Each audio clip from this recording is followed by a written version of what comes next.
اب بھی اس کے متاثرین آپ دیکھ سکتے ہیں. اسی طریقے سے یہ رجیم چینج ہوا، نئی حکومت آئی، اس نے ایسے فیصلے کیے جس طرح اب آپ نے فرمایا کہ بجلی مہنگی ہو گئی، پیٹرول مہنگا ہو گیا، اب سب کچھ مہنگا ہو گیا. ایک غریب آدمی سوچتا ہے میں کیا پکاؤں، میں اپنے بچوں کو کیا کھلاؤں. وہ سبزی تو الگ ہے، سبزی میں ڈالنے والے جو مثال کے طور ٹماٹر، ادرک، ٹماٹر لہسن، وہ یہ دیگر آئٹم جو سبزی سے زیادہ مہنگے ہیں. یہ تو بڑی مشکل میں پیاز زندگی لوگوں کی گزر رہی ہے. تو ایسے میں میں یہ سمجھتا ہوں کہ عام بندے کے جو حالات ہیں اس قدر کٹھن ہیں کہ اس سے مشکل وقت میں نے اپنی زندگی میں پاکستان میں، پاکستان کی معیشت میں، پاکستان کی تجارت میں اور پاکستان کے حالات میں اس سے مشکل وقت میں نے نہیں دیکھا. میں یہ سمجھتا ہوں کہ اس میں کسی کو کیا الزام دیں، شاید ہم خود بھی اپنی بدعمالیوں اور بد کرداری کے سبب اللہ کی نگاہ میں یقیناً ہم لائق عذاب ہیں. اور یہ جو کچھ بھی ہے یہ سزا کا عمل ہے. یہ قطعاً اس کو کوئی کہے کہ یہ اللہ کی آزمائش ہم سرگور ہو جائیں گے، تو یہ تو جب ہے کہ ہم نے اپنی خرابیاں چھوڑ دی ہوں، ہم درست سمت میں گامزن ہوں، ہم نے کردار بہتر کر لیا ہو. لیکن ایسا نہیں ہے. ہر شعبے میں دیکھیں کوئی ایسا ادارہ نہیں ہے جہاں کوئی خرابیاں نہ ہو، جہاں کرپشن نہ ہو، جہاں لوٹ مار نہ ہو، جہاں ظلم نہ ہو، جہاں زیادتی نہ ہو. تو کیسے اللہ کیسے رحم کرے گا؟ یہی سبب ہے میں اس کو اب بالکل ایک نئی صورت میں دیکھتا ہوں، نئی شکل میں دیکھ رہا ہوں. یہ معاشی پالیسیاں اب شاید اس کو بہتر نہ کر سکیں. اس کے لیے جو نسخہ جات ہیں وہ یہ ہیں کہ پہلی جو ہماری ترجیح ہے وہ IMF کے سودی قرضوں سے نجات ہے. اس کے بعد ہی ہم 90% مشکلات سے میں سمجھتا ہوں کہ باہر آ جائیں گے. میرے صاحب یہ بتائیں کہ اس وقت جو مارکیٹس کی جو صورتحال ہے وہ کیا ہے؟ مطلب وہاں پہ انفراسٹرکچر کی صورتحال کیا ہے، یا جو آپ لوگ اتنا ٹیکس دیتے ہیں تو آپ کیا سمجھتے ہیں کہ اس ٹیکس سے کوئی فائدہ ہو رہا ہے آپ کا ٹیکس دینے سے، یا آپ بہت عاجز آ گئے ہیں ان ٹیکسوں کو دے دے؟ خیر صاحب، ایک افسوسناک بات تو یہ ہے کہ ہر ٹیکس کا ایک بینیفٹ ہوتا ہے، اس کے پیچھے ایک مقصد ہوتا ہے. یہ ٹیکس ان سہولتوں کی فراہمی کے لیے بنا ہے، یہ لاگو کیا گیا ہے. کوئی ایک ٹیکس مجھے بتا دیں. میں نے یہ سوال ان ریونیو کے اداروں سے بھی کیا کہ مجھے بتائیے کہ اس ٹیکس کا بینیفٹ ہمیں کیا ہے. انہوں نے کہا نہیں، کوئی بینیفٹ نہیں ہے. یہاں تک کہ آپ نے بھی بلدیاتی بہت سارے ٹیکسیز ہیں جس میں سڑکوں کی تعمیر ہے، اسٹریٹ لائٹس ہیں، اس طرح پولیس کے نظام کو بہتر کرنا ہے، ٹریفک کے نظام کی بہتری ہے. لیکن سب کا ایک جواب تھا کہ ویر صاحب یہ صرف ہم تنخواہوں کے لیے لے رہے ہیں، باقی ہم آپ کو کچھ نہیں دے پا رہے ہیں. تو پھر میں نے کہا بھی ٹیکس کا جواز کیا رہ جاتا ہے؟ تو اگر دیکھیں تو ہم جتنے بھی ٹیکس دے رہے ہیں یہ بالکل ایسے ہی ہے جیسے ہم کسی ہوٹل میں گئے، بیٹھے، ہم نے کچھ نہیں کھایا پیا لیکن ہم نے کھانے کا بل دیا اور باہر آ گئے. تو اس طرح یہی وجہ ہے کہ ٹیکسیشن، ٹیکس کلچر کو جو ضرب لگی ہے، جو چوٹ پڑی ہے، اس کی وجہ یہی ہے. لوگ ٹیکس دینے سے کیوں گریز کرتے ہیں؟ کہ اس کا کوئی بینیفٹ نہیں ہے. دیگر یہ کہ کاروبار صرف ٹیکس دینے کے لیے نہیں ہے. وہ کمائے گا تو ٹیکس دے گا، اور اسے کوئی ٹیکس دینے والے کاروبار کو اور نہ ٹیکس دینے والے جو لوگ ہیں اس میں کوئی تفریق نہیں ہے. سب ایک ہی جگہ، جو دے اس کا بھی بھلا، جو نہ دے اس کا بھی بھلا. تو یہ اس طریقے سے آپ دیکھیں کہ یہ گھٹ رہا ہے. یہ جو ٹیکس دینے والوں کی جو تعداد ہے وہ اس قدر کم ہو چکی ہے کہ اب بنانا پڑتا ہے، سمجھانا پڑتا ہے. جبر کر کے بھی دیکھ لیا اداروں نے، لیکن لوگ ٹیکس کی طرف نہیں آتے. تو اس میں آپ کس کو قصوروار سمجھتے ہیں؟ ٹیکس لینے والوں کو یا حکومت کو؟ یا حکومتی ادارے جو ہیں وہ اس قابل نہیں رہ گئے ہیں کہ وہ لوگوں سے، عام لوگوں سے ٹیکس وصول کر سکیں؟ دیکھیے، ٹیکس کی وصولی ایک بڑا ایک اس کا لیے مکمل طریقہ کار وضع کرنا پڑتا ہے. کوئی کہے کہ میں صرف ڈنڈے کے زور پہ ٹیکس لے لوں، ایسا نہیں ہے. ٹیکس کا ایک سسٹم بنانا پڑتا ہے. اسے بہت سارے منصفانہ شرح مقرر کرنی پڑتی ہے. اب جیسے انکم ٹیکس کی شرح ہے، میں سمجھتا ہوں کہ لوگوں کی جو آمدنی ہے اگر اس میں چھوٹ کی حد دیکھیں تو ایک بہت ہی مختصر انہوں نے ایک اماؤنٹ رکھا ہے جو حقائق پر مبنی نہیں ہے. لوگوں کا جو کاروبار ہے اب وہ اس حد تک گر چکا کہ لوگ اپنے کاروباری اخراجات اپنے گھر کے اخراجات پورے نہیں کر پاتے ہیں. یہ سبب ہے کہ کوئی جبر کرے یا کوئی کتنی اچھی پالیسی بنائی جائے لوگ ٹیکس نہیں دیتے ہیں. میر صاحب آپ نے کہا کہ ٹیکس جو ہے وہ نہیں دیتے ہیں، تو اس میں اب جو زراعت کا جو شعبہ ہے جس پہ آپ لوگوں کا ہمیشہ یہ مطالبہ رہا ہے کہ ان سے بھی ٹیکس وصول کیا جائے، تو اس سے کو آخر ہماری حکومتیں اس کو کیوں چھوٹ دے رہی ہیں؟ یہی ابھی جو پیکیج آیا ہے وہ پورے کا پورا زراعت کا آنا بھی چاہیے تھا. خیر چلیں، ان کی ضروریات بھی تھیں، کھیت بھی سارے جو آپ کو پتہ ہے بہہ گئے. تو اس کی آپ بتائیں کہ جو وہاں سے جو ٹیکس نہیں آ رہا ہے، یا جو ہمارے جو لینڈ لارڈ بڑے بڑے پراڈوں میں یا پجیروں میں آپ کو گھومتے نظر آتے ہیں یا مجھے گھومتے نظر آتے ہیں، تو آپ اس میں کہاں دیکھتے ہیں کہ کیا کرنا چاہیے؟ دیکھیے، سرمایہ دار، جاگیردار، ایلیٹ کلاس، بدقسمتی ہے کہ ہماری اسمبلیوں میں زیادہ تعداد انہی لوگوں کی ہے. انہی لوگوں کی زیادہ تر یہ زراعت پیشہ لوگ ہیں یہ. اور جیسے یہ شوگر ملیں ہیں، آٹا ملیں ہیں، دیگر اس میں ایسے لوگ موجود ہیں جو اسمبلی میں بیٹھے ہیں، وہ قانون سازی اس طرح نہیں ہونے دیتے کہ اس طرف کوئی ٹیکس لیا جائے. یہ ایک ایسی تفریق ہے کہ ایک حالانکہ ہونا ہی چاہیے تھا کہ امیر آدمی زیادہ ٹیکس دے، اس ٹیکس سے غریب لوگوں کی پرورش ہو، غریب لوگوں کے مسائل حل ہوں. لیکن یہاں دیکھیں مڈل کلاس، یہ اسٹرکچر تو ہے ہی یہی. ہاں مڈل کلاس اور غریب طبقہ جو ہے وہ ٹیکس دیتا ہے، انڈائریکٹ دے یا ڈائریکٹ دے. تو وہ لوگ جو بھاری آمدنی جو جن کی ہے وہ اپنے حصے کا ٹیکس نہیں دیتے. یہ سبب ہے کہ آج دیکھیں کہ ٹیکس غیر منصفانہ ہے، متوازن نہیں ہے، بیلنس نہیں ہے. وہ لوگ ٹیکس دے رہے ہیں جن کو تو ٹیکس ان حالات میں معاف ہو جانا چاہیے، اور وہ لوگ ٹیکس دینے سے گریز کرتے ہیں. ہر طرح کی مراد انہیں حاصل ہے، ہر طرح کے فائدے وہ جو جنہیں ایلیٹ کلاس کہتے ہیں وہ راج کر رہے ہیں ملک میں. آپ دیکھیں کہ واضح طور پہ ایک تفریق ہو چکی ہے، دو طبقات آمنے سامنے ہیں. ایک وہ طبقہ جو مراد یافتہ ہے، وہ ملکی خزانے میں کوئی حصہ نہیں دیتا. ایک وہ جو غریب ہیں، متوسط ہیں، وہ ٹیکس دیتے ہیں خون پسینے کی کمائی، اور انہیں کوئی بھی سہولت حاصل نہیں ہے، چاہے وہ ٹیکس کی مد میں ہو یا اس کے علاوہ ہو. صحیح.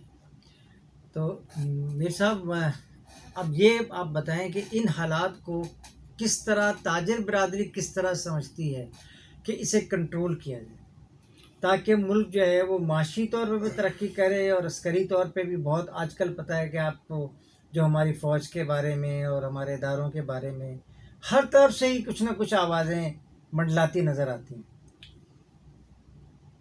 ابھی آپ نے فوج کا ذکر کیا، ایک بڑی تلخ حقیقت ہے. جس طرح جنرل حمید گل نے ایک بات کہی کہ پاکستان میں آرمی چیف اس وقت تک تقرر نہیں ہو سکتا جی جب تک امریکہ کی منظوری نہ ہو. یہ بڑی خطرناک بات ہے. یہ بھی حالیہ ریجیم چینج میں ہم نے دیکھا. اس تبدیلی سے یہ ہوا کہ جو امریکہ چاہے گا وہ جنرل کرے گا، جو جنرل کرے گا وہ پھر تمام اداروں کو ڈسٹرب کرے گا. میں کبھی بھی نہیں سمجھتا کہ فوج کے خلاف لوگوں کا دل برا ہو، اور فوج بری ہے. فوج تو 8-10 لاکھ کی ایک تعداد کہ وہ شیر جوان ہیں جو سرحدوں پہ ڈیوٹیز دے رہے ہیں، جو ہمارے امن کے لیے جاگتے ہیں، جو اس ملک کی سلامتی کے ذمہ دار ہیں. لیکن کچھ بڑوں کو جب دباؤ کے تحت جو اسی فوج سے منسلک ہیں ان سے کچھ ایسے کام لیے جائیں گے جن سے عوام مشکلات کا شکار ہو، تو پھر ہر آدمی کہتا ہے فوج نے یہ کر دیا، فوج نے وہ کر دیا، فوج نے مہنگائی کر دی، فوج نے فلاں کو چوروں کو مسلط کر دیا. یہ باتیں فوج کا نام لے کے یہ کی جاتی ہیں، جبکہ میں سمجھتا ہوں دنیا میں صرف 2 طاقتیں ہیں جو مملکتوں کی سلامتی کی ذمہ دار ہے، ایک عسکری اور ایک معاشی. اب یہاں ہمارے یہاں چونکہ معیشت تو ایک عرصے سے روبہ زوال ہے، اب فوج کو بھی غیر ملکی ایجنسیاں ہیں، غیر ملکی ادارے ہیں، ملک کے دشمن ہیں، وہ ناپسندیدہ بنا رہے ہیں اور متنازع بنا رہے ہیں. یہ ایک بہت میں سمجھتا ہوں کہ ہولناک خطرناک حملہ ہے. آپ دیکھیں ایک تاریخ گواہ ہے بغداد میں جب خلیفہ نے 3 لاکھ فوج یہ کہہ کر فارغ کر دی کہ ہمیں تو اب فوج کی ضرورت نہیں ہے کیونکہ ہمارا دشمن چنگیز خان تھا، وہ تو مر کھپ گیا. تو ہلاکو خان نے ایران سے حملہ کیا اور بغداد کو تباہ و برباد کر دیا جو اس وقت کی سپر پاور تھی. اسی طرح آپ دیکھیں معیشت جب زوال پذیر ہوئی رشیا کی تو 1998 میں رشیا دنیا کی سپر پاور تھا. اس سے بہتر عسکری طاقت دوسری نہیں تھی لیکن ٹکڑے ٹکڑے ہو گیا. تو یہ ان دو طاقتوں کو ہم نے بچانا ہے. ہم نے فوج کو متنازع نہیں ہونے دینا. فوج کے اندر بھی جو اعتدال پسند لوگ ہیں میں ان سے درخواست گزار ہوں کہ خدا را آپ آگے آئیے. اگر آپ کا کوئی بڑا ایسی غلطی کرتا ہے جس سے فوج متنازع ہو تو اس کو روک دیجیے. یہ آپ کا فرض ہے. ورنہ لوگ باتیں کریں گے, دشمن فائدہ اٹھائے گا. لوگ تو نادان ہیں. انہیں اگر کہا جائے کہ فوج اس ملک کی دشمن ہے تو وہ ان حالات میں جب انہیں ٹماٹر جب 200 روپے کلو ملیں گے, انہیں جب گاجریں 200 روپے کلو ملے گی تو وہ یہ کہیں گے کہ یہ سب ان لوگوں کا قصور ہے جنہوں نے ان ڈاکو چوروں کو ہم پہ مسلط کیا. اور وہ پھر جنرل باجوہ کا نام کم لیتے ہیں, فوج کا نام زیادہ استعمال کرتے ہیں جو کہ غلط ہے. میرے صاحب یہ عتیق میر فاؤنڈیشن کے حوالے سے آپ کی یہ فاؤنڈیشن جو ہے کیا کرتی کیا ہے اور اس کا بنانے کا مقصد تھا اور کیا آپ مقصد کو کس حد تک پورا کر رہے ہیں؟ میں آپ کی بات کے جواب سے پہلے ایک بات کہوں گا کہ دیکھیں ہم کوئی سفر کرتے ہیں تو ہمیں اکثر گوگل میپ ہم لگا دیتے ہیں. وہ بتاتا ہے اتنے میٹر کے بعد رائٹ مڑنا ہے, اتنے کلو میٹر کے بعد دائیں جانا بائیں جانا. ہمارا جو دنیا اور آخرت کا جو رہنما ہے وہ ہدایت ہے قرآن کی. میں قرآن کی آیات کو اپنی زندگی میں بہت زیادہ یعنی اس پر چلنے کی کوشش کرتا ہوں. قرآن کی ایک آیت ہے کہ تم وہ بہترین امت ہو جسے لوگوں کے فائدے کے لیے اتارا گیا ہے. تو اگر ہماری ذات دوسروں کے لیے فائدہ مند نہیں ہے تو ہم تو اپنے لیے جیے, اپنے لیے مر گئے اور خالی یاد دنیا سے چلے گئے. تو ہم یہاں جو زندگی گزار رہے ہیں وہ آخرت کے لیے. اسی سوچ نے مجھے عتیق میر فاؤنڈیشن کی طرف بتوجہ کیا اور آج اللہ کا شکر ہے میں بہت سارے لوگ ہیں جن کی بچیاں بیٹھی ہیں اور جو میں قریب سے جن کے بارے میں ہم جانتے ہیں کہ یہ ان کا فرض ادا نہیں کر پا رہے ہیں. تو جو بھی خاطر خواہ ہم سے حسب استطاعت مدد ہوتی ہم کرتے ہیں. اسی طرح بہت ساری بیمار ہیں, کرونک بیماریاں ہیں, ایک جیسے شوگر ہے, یہ ڈائبٹیز ہے, اس طرح کی بہت ساری ایسی بیماریاں ہیں, ہائی بلڈ پریشر ہے. ہم دیکھ رہے ہیں کہ ان کی بہانہ ادویات لوگ نہیں کھاتے ہیں کیونکہ ان کو گھر کے اخراجات ہی پورے نہیں ہوتے. تو ہم ان کو بہانہ وہ یہ ادویات پہنچاتے ہیں. ہمارے ساتھ کچھ لوگ ہیں جنہوں نے یہ ذمہ داری لی ہے ایسے لوگوں کو.